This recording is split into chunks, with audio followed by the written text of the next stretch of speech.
She went to tell the millionaire CEO she was pregnant, only to catch him cheating.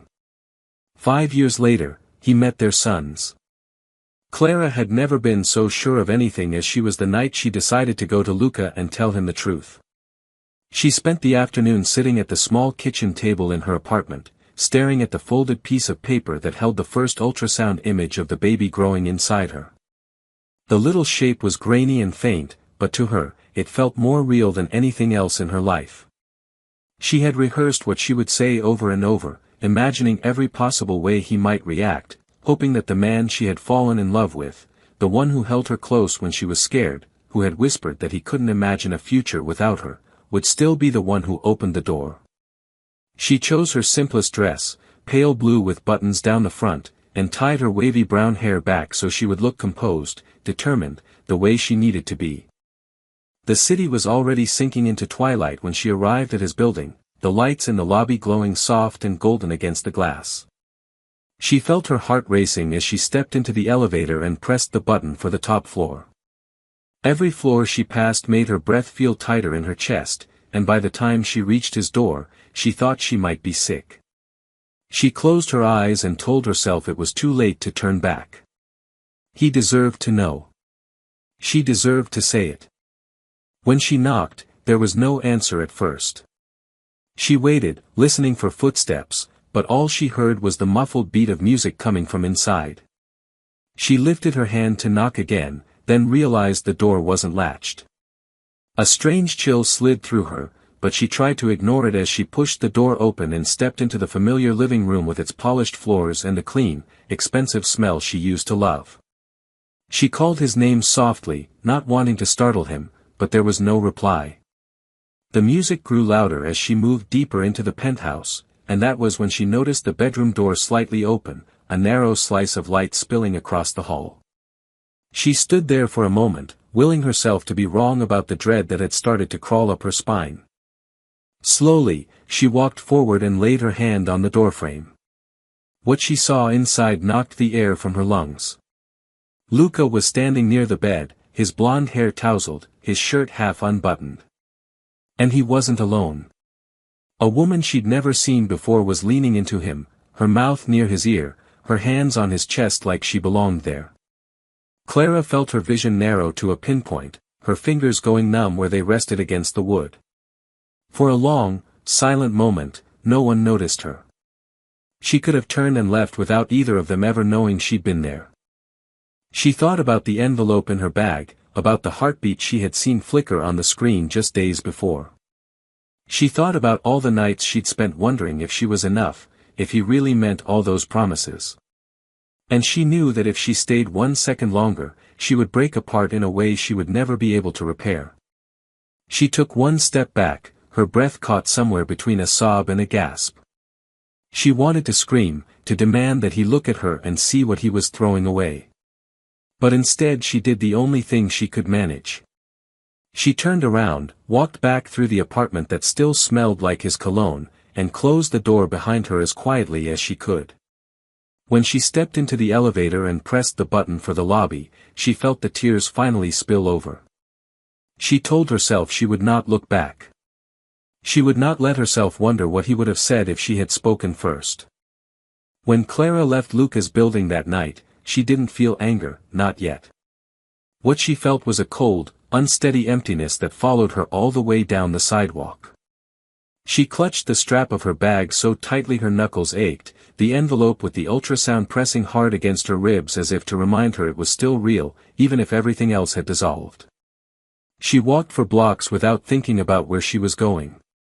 The streetlights blurred through the tears she couldn't hold back anymore, and when she finally stopped, she realized she was standing at the bus stop near her old neighborhood, the one she had moved away from when she thought her life was about to become something bigger and brighter. She waited in the dark, shivering in the thin blue dress that now felt like a costume she'd worn for someone else's sake. When the bus pulled up, she climbed aboard and sat near the back, pressing her forehead against the cool window. All around her, other passengers were dozing, scrolling through their phones, living in the soft oblivion of late-night routines.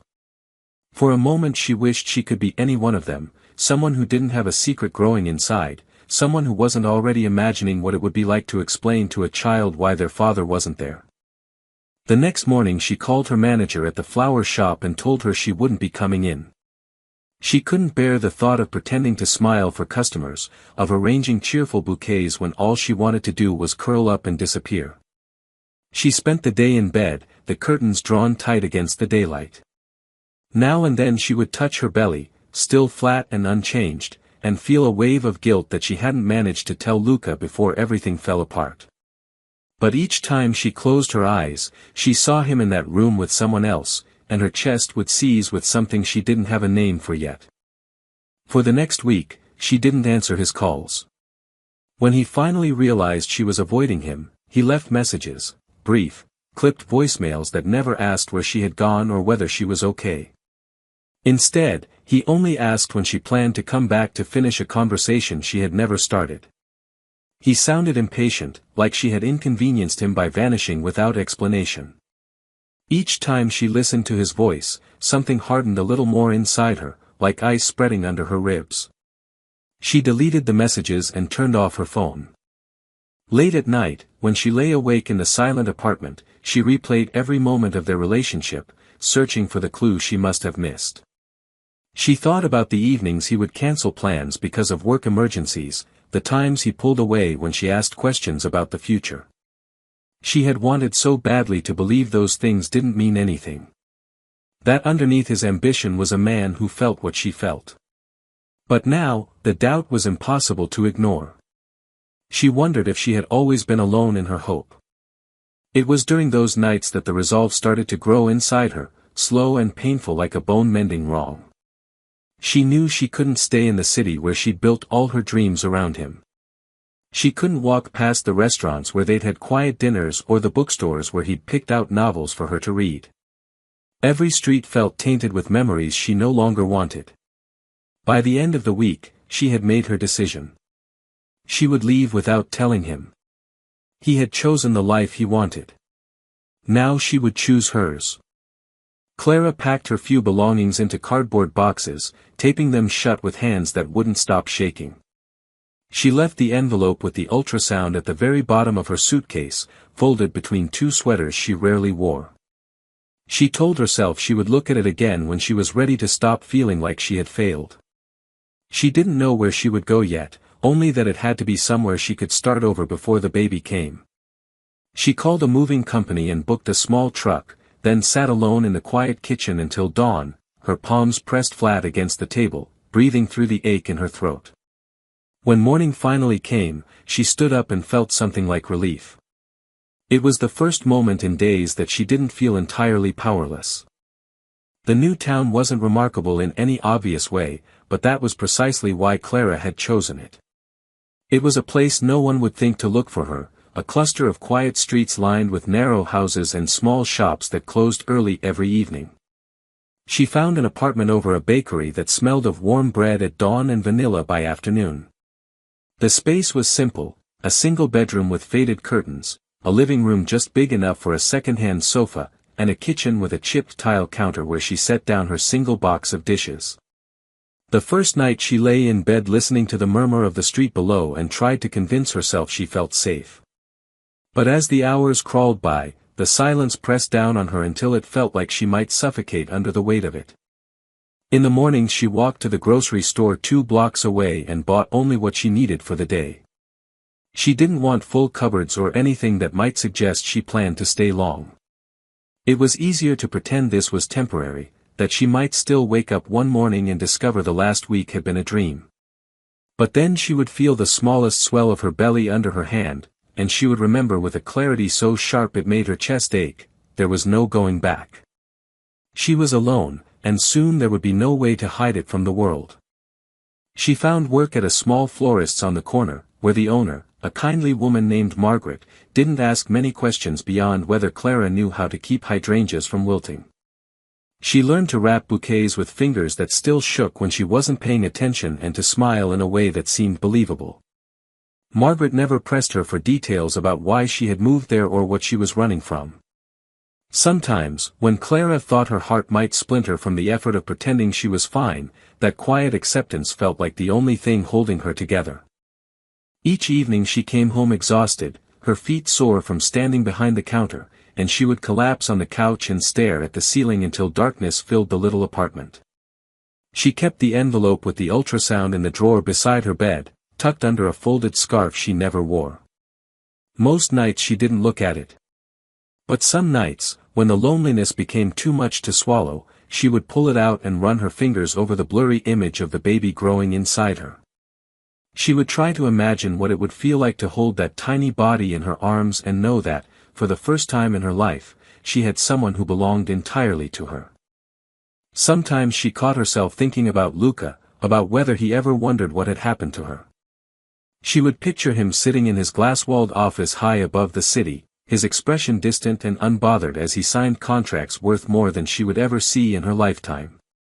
She imagined him forgetting her name, replacing her with someone easier, someone who never asked for more than he was willing to give.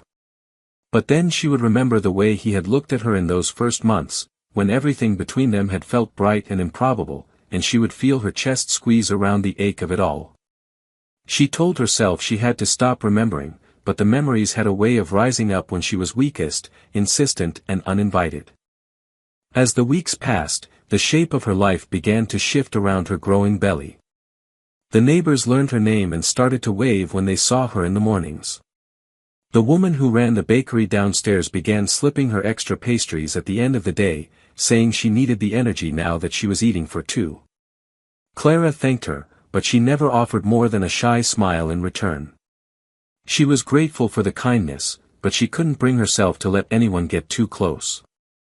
She was still learning how to hold herself together, to wake up each day and choose to stay instead of running again. At night, when the world finally fell quiet, she would lie with her hands on her stomach and whisper all the things she was too afraid to say out loud in daylight. She would tell her baby that it was loved, that she was sorry it had to begin life in the middle of so much pain. She promised that no matter what happened, she would never leave, never choose her own fear over what her child needed. She knew the baby couldn't hear her yet, but it made her feel less alone to say it, to believe that her words might root themselves in a tiny, unseen heart beating just beneath her skin. And though she didn't know what the future looked like anymore, she understood for the first time that she was stronger than she had ever believed she could be. The morning Clara went into labor began like any other, with the smell of fresh bread drifting up through the floorboards and the first pale light creeping between the curtains. She was already awake when the sky began to change color, lying on her side and watching the shadows shift across the wall. The baby had been restless all night, turning and stretching in a way that left her breathless and aching. She thought it was just another sign that the end of her pregnancy was near, another small discomfort to endure in the long list she had stopped complaining about weeks ago. She moved carefully to sit up, pressing her hand against the place where the sharpest pressure pulsed through her lower back, and told herself it was nothing more than fatigue. She made tea the way she did every morning, standing barefoot in the kitchen with one hand braced on the counter as she waited for the water to boil. But by the time she'd carried the mug back to the couch, a deep, rolling pain began to bloom low in her belly, spreading outward in waves so strong she had to bite down on her lip to keep from crying out. The first contraction passed, and for a moment she thought it must be false labor, something that would fade if she lay down and tried to breathe through it. But when the next one came, sharper and longer, she felt a kind of cold clarity settle over her. This was happening. She didn't panic, not at first. She moved methodically around the apartment, checking the small hospital bag she had packed and repacked dozens of times. She called Margaret at the flower shop to say she wouldn't be in. Her voice was so calm that for a moment she almost convinced herself she wasn't afraid. But when she ended the call and set the phone down, her hand was shaking so badly she had to press it against her chest to steady it. She took shallow breaths, her mind racing with all the things she hadn't prepared for, all the ways she still felt too alone to face what was coming. By the time she called a taxi, the contractions were so close together that she could barely speak in full sentences. She locked the apartment door behind her and paused in the hallway, one hand gripping the banister as another wave of pain bent her forward. When it passed, she straightened and kept walking. There was no one to lean on, no familiar voice to promise that she would be okay, but she told herself she could do this because there was no other choice. The driver was a middle-aged man who glanced in the rearview mirror with wide, worried eyes when he realized what was happening. He offered to call an ambulance, but she shook her head and told him to just keep driving.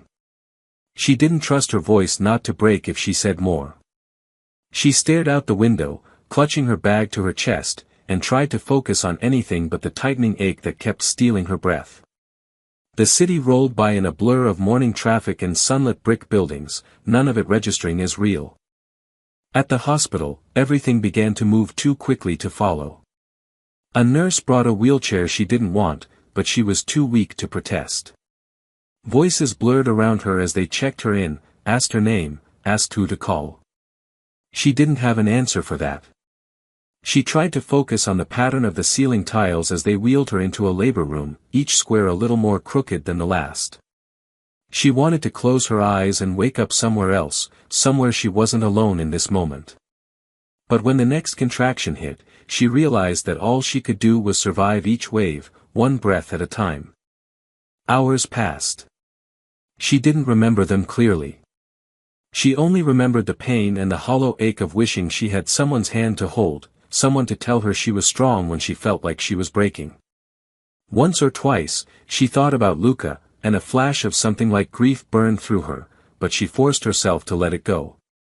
This was her life now, her choice, her child. No one else could take that from her, and no one else could save her from it. When the baby finally arrived, the room fell quiet except for the thin, shocked cry of a newborn. She turned her head, tears already sliding across her cheeks, and saw the nurse lift a tiny, perfect boy into the air. He was red-faced and squalling, and in that instant she felt something tear open inside her, something that was equal parts love and terror. They laid him against her chest, and she pressed her palm over his warm back, feeling the small, frantic heartbeat that belonged to her alone. She whispered that she was there, that he was safe, that no matter how much she didn't know about being a mother, she would never leave him. Later, when the nurses left them alone in the quiet, she studied every detail of his face, the delicate arch of his brow, the faint blonde hair that already curled against his damp forehead, the tiny clenched fists that rested against her skin. He looked so much like Luca that for a moment her breath caught in her throat, but she didn't let the memory win. She forced herself to look past the resemblance and see only her son, new and unbroken by anything that had come before. She pressed a kiss to the crown of his head and whispered his name, promising herself she would give him a life defined not by what she had lost, but by everything she still had the power to give. Clara spent the first weeks after bringing her son home in a kind of fragile suspension, as if any wrong movement might shatter the small, precious world she was trying to build around them. The apartment felt both too big and too small, crowded with the quiet that settled over every surface when she was too exhausted to think. The baby, she had named him Eli, was a gentle soul in the daytime, content to watch the shifting light on the ceiling as she carried him from room to room. But at night he cried in long, desperate wails that made her heart clench with something more powerful than fear, something closer to the deep ache of being responsible for another life in a way she hadn't fully understood until she held him in her arms. In the hours between midnight and dawn, she would rock him in the chair by the window, her cheek resting against the top of his soft hair while she hummed lullabies she could barely remember learning. Sometimes she thought of the way Luca's voice had sounded in the dark, low and warm when he used to tell her stories of his childhood to help her fall asleep. She imagined what it would have felt like to hear that voice beside her now, to share the weight of every worry that seemed to double in her mind once the world outside went quiet. But when the thoughts became too heavy, she would focus on Eli's breathing, the small hitches and sighs that reminded her he was real, that she wasn't dreaming her way through this new life. In the daylight she tried to keep everything orderly because it made her feel like she had control. She lined up Eli's tiny clothes in neat stacks on the dresser. She kept bottles washed and ready, burp cloths folded into tidy squares, diapers counted and arranged by size. It was her way of convincing herself she could be enough, that she could build stability out of nothing more than routine and fierce determination. Margaret came by more than once to check on her, bringing bags of groceries and gently teasing her for refusing to ask for help. Clara would always smile and say she was fine, though she knew the older woman could see straight through her calm tone and tired face. Some afternoons she would walk Eli in his stroller through the quiet streets of the neighborhood, grateful for the distraction of motion. The fresh air seemed to ease his restlessness, and she would pause beneath trees just coming into leaf and watch the breeze ruffle the fine hair on his head. She wondered what he would look like in a year, in 5, in 10. Whether she would always be able to protect him from the loneliness she still felt curled inside her ribs like an old bruise. She told herself that even if she couldn't give him a father, she would give him everything else, a mother who never disappeared, who never let her own fear dictate his future. At night, when Eli finally drifted into exhausted sleep, she would lie awake, staring at the ceiling, thinking of all the ways she was different now. She was no longer the woman who had stood in Luca's apartment doorway, hoping he would choose her. She was no longer the woman who believed that love alone was enough to anchor someone like him. She had learned in those long, silent nights how to rely on no one but herself, how to draw strength from the simple fact that she had survived the things that once would have destroyed her. Still, there were moments when she would catch herself imagining how it could have been if Luca had known about Eli from the beginning. She pictured him kneeling beside the crib, one hand resting over the blanket, his eyes soft in a way she had only seen a handful of times. She wondered if he would have loved their son enough to stay, or if he would have found reasons to leave, the way he had left her that night without even realizing it. Each time her thoughts wandered there, she forced herself back to the present, to the warmth of Eli's small body in her arms, to the promise she made every morning when she woke and saw his face, that she would never let regret steal what little peace they had found together. She began to measure time not by weeks or months but by the tiny milestones that marked Eli's growth, a first smile in the early dawn, a hesitant laugh that made her heart twist with wonder, the way his hand would curl instinctively around her finger as if he understood even now that she was his safe place. These moments were the proof that she was no longer living for someone else's approval. She was living for the boy who looked up at her with clear blue eyes and trusted her without question, the boy who was hers in a way nothing else had ever been. And in the quiet hours when exhaustion finally claimed her, she would fall asleep with her hand resting lightly over his back, feeling the steady rise and fall of his breath, and believe, if only for a little while, that everything broken could one day be mended. Clara was almost surprised by how quickly a year passed once she stopped counting the days she had been without Luca. It wasn't that she no longer thought of him, because she did, in small unexpected moments that stole her breath when she wasn't prepared. She would catch herself remembering the way his hand had felt on her back as they crossed busy streets, or the way he used to touch her cheek when he was trying to convince her everything would be fine. But the memories no longer felt like open wounds. They had dulled into something she could carry without flinching, something she could tuck away when Eli needed all her attention. Eli was nearly walking by the time the first warm days of spring arrived. He would pull himself up on the coffee table and look back over his shoulder with an expression so mischievous she often had to laugh before she could scold him. His hair had lightened to the same bright blonde she used to run her fingers through when she and Luca were still pretending the future would be simple. He had his father's eyes too, a clear unwavering blue that seemed too old for someone so small. Sometimes when she held him close, she wondered whether he would grow to look even more like the man she had loved. She didn't know if that thought comforted her or scared her, but she learned not to question it too much. Their days had settled into an imperfect but steady rhythm. In the morning she would lift Eli from his crib and carry him to the kitchen where she would set him in his high chair with a piece of banana while she made coffee. He babbled constantly, a stream of half-words and eager laughter that made the quiet apartment feel less empty. She liked to imagine that even though he was too young to understand, he knew she had built every part of their life around making sure he never felt abandoned. Sometimes she caught herself whispering promises to him under her breath, telling him that no matter how hard it got, she would never choose to leave. She would never make him wonder why he wasn't enough. She had gone back to the flower shop part-time once Eli was old enough to stay with Margaret's niece during the day. The first morning she left him she had to stand on the front steps for nearly 10 minutes, breathing through the guilt and fear that pressed against her chest. But when she returned that evening and saw him waving his little hands in greeting, she realized he was stronger than she gave him credit for. They were both learning to trust the world again in small, tentative steps. There were nights when the loneliness caught her off guard, when she would wake to the sound of Eli shifting in his crib and feel her throat tighten with the longing to share the simple sweetness of their life with someone else. She imagined how it would feel to have another adult voice in the dark, someone to whisper that she was doing a good job, that she hadn't ruined everything by choosing to walk away instead of begging Luca to stay.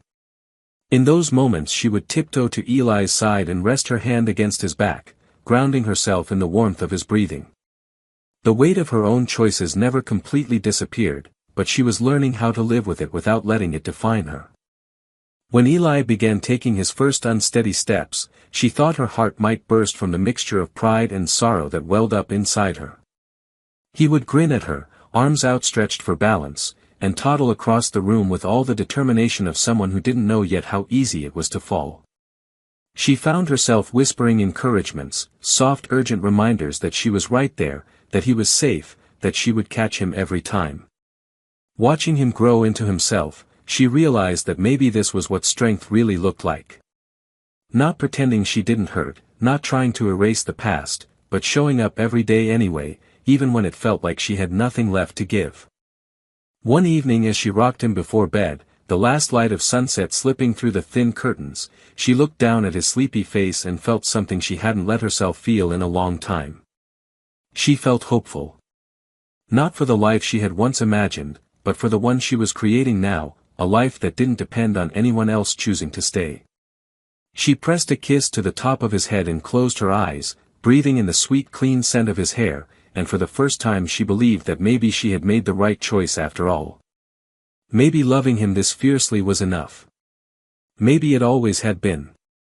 Clara always believed that if Luca were ever to reappear in her life, she would know in advance somehow, that she would sense his presence in the air the way you can feel the first thunder of a coming storm. But when it finally happened, it was without warning, so sudden and ordinary that for one stunned moment she thought she must be imagining him.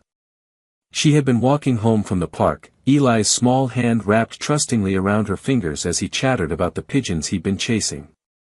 She had paused outside the corner grocer to rummage in her bag for her wallet, and when she looked up, he was simply there, standing across the narrow street with his hands in the pockets of his expensive coat, watching them with a stillness that made her heart lurch sideways in her chest. For a moment the world seemed to narrow to a pinprick of sound and color. She registered the faint honk of a distant horn, the breeze lifting the hair from her shoulders, the warmth of Eli's palm in her own, but everything else dropped away as she took in the sight of Luca's face. He hadn't changed as much as she expected. There were fine lines at the corners of his eyes she didn't remember, and his hair was a little shorter than when she'd last seen him, but the expression on his face was the one she knew too well, an uneasy mix of determination and regret that made her feel unsteady on her feet. She realized she hadn't moved or spoken. Eli tugged her hand, asking in a curious voice who the man was, and the sound snapped her out of the suspended moment. She wanted to turn and walk away before Luca could cross the street, before he could speak and unravel all the fragile peace she'd built in the years since she'd left. But her body wouldn't obey her. She stood frozen as he stepped off the curb and approached, each of his careful strides closing the distance she had convinced herself was unbridgeable. When he reached them, he stopped just a foot away, close enough that she could see the way his throat worked as he swallowed, the way his eyes shifted down to Eli and then back to her face as if he wasn't sure which of them he should look at first. For a long moment no one spoke. She felt Eli press against her leg, sensing the tension that vibrated through her. Clara drew in a shaky breath, bracing herself for anger or accusation or the questions she had imagined 100 times. But when Luca finally spoke, his voice was low and ragged, the way it sounded only when he was more afraid than he wanted to admit. He asked if Eli was his son. She closed her eyes because it was too much to look at him and say the truth aloud. She nodded once, feeling her throat tighten until it almost hurt to breathe. When she opened her eyes again, she was startled to see that his face was wet with tears. She had never seen him cry, not even once, not in all the time they had shared, and the sight of it struck something inside her that she hadn't known was still alive. Eli, oblivious to the heaviness between them, looked up at Luca with frank curiosity. He asked if this was the man from the pictures, because in her weakest moments she had let herself show Eli a photograph she kept hidden in a drawer, a photo of Luca smiling in the bright Italian sun, back when she believed that smile was meant for her. She hadn't thought he remembered. Now, her heart squeezed as she tried to find the right words to soften the truth. But Luca crouched down so he was eye level with Eli and said in a voice that cracked that he was his father. Clara wanted to protest, to tell Luca he didn't get to claim that title after disappearing so completely, but the words wouldn't come. All she could do was watch as Eli studied Luca's face with serious, searching eyes, as if trying to decide for himself whether to believe this stranger. When Eli finally reached out and rested a tentative hand on Luca's shoulder, she had to turn away because she couldn't bear to watch the past and the present collide so quietly, so inevitably. In that moment she understood that no matter how much she had tried to protect Eli from this day, it had always been coming. The past didn't stay buried.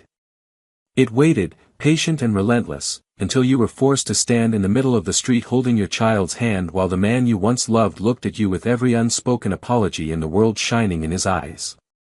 And she realized that some part of her, some small, bruised, unkillable part, had been waiting too. The days after that first meeting unfolded in a haze of confusion and suspended disbelief that Clara hadn't felt since the night she'd left Luca behind. She told herself she was only allowing him into their lives because Eli deserved the truth and deserved the chance to know the man whose blood he carried, but every time she looked at Luca, she felt the old ache rise up again, fierce and familiar. She had forgotten how easy it was to fall into the rhythm of his voice, how quickly he could dissolve her careful defenses with a single unguarded look. But this time she didn't let herself be swept under. She reminded herself that she wasn't the same woman he had once loved, that her love for him had been buried under the years she spent learning to be strong alone. Luca didn't try to force anything. He came cautiously, always asking before he approached, always making sure Eli was comfortable. He brought small gifts, books and wooden puzzles and a stuffed bear that Eli immediately clutched to his chest as if it had always been his.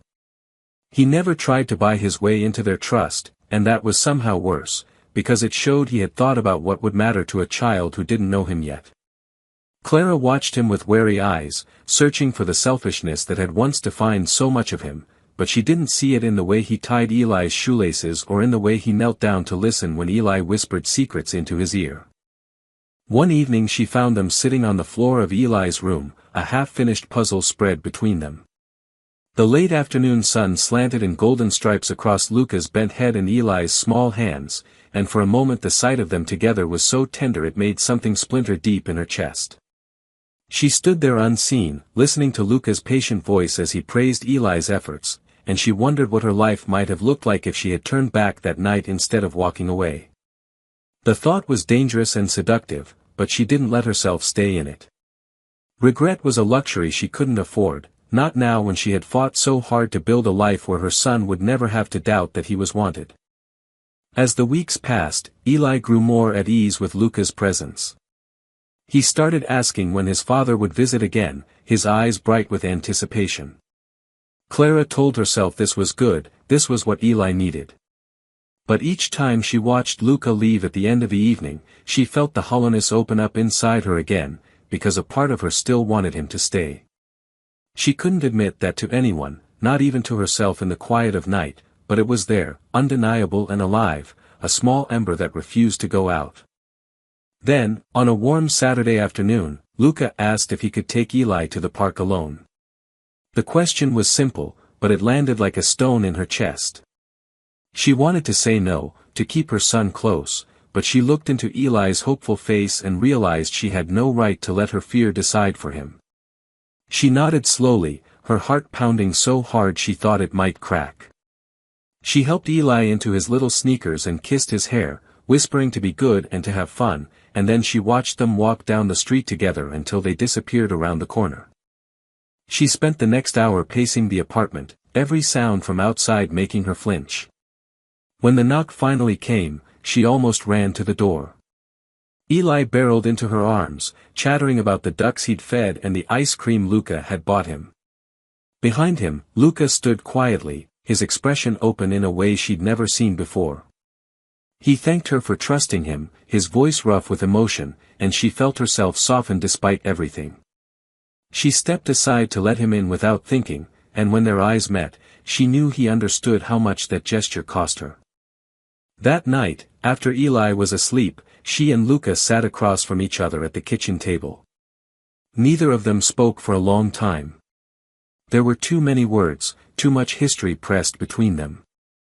Finally, Luca reached across the table and covered her hand with his thumb brushing over her knuckles in a slow, searching motion. He didn't ask for forgiveness, because he seemed to know she wasn't ready.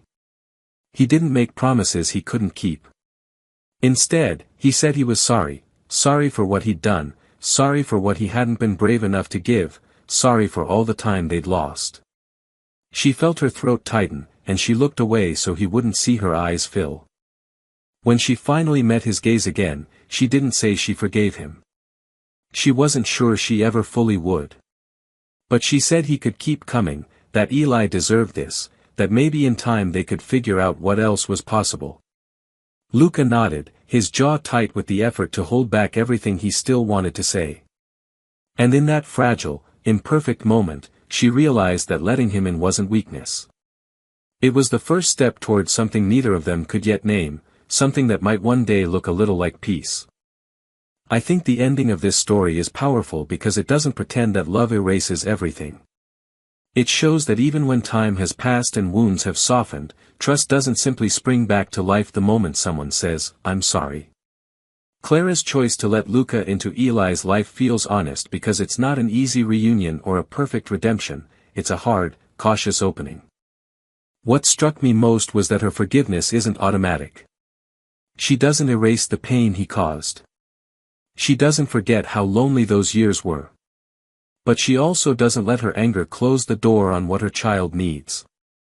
That tension, between protecting herself and giving Eli the chance to know his father, feels so human and true. I also appreciate that Luca's regret isn't wrapped up in a neat bow. He doesn't arrive with grand gestures or declarations that make everything better. He shows up, again and again, in small ways that finally start to matter. That's more believable than any instant happily ever after. In the end, it's not about whether Clara and Luca will get back together. It's about her realizing that letting him share a piece of their son's life doesn't mean she's weak or naive. It means she's strong enough to choose what's best for her child, even when it costs her. And that quiet strength, more than any apology or reunion, is what makes the ending feel hopeful and real.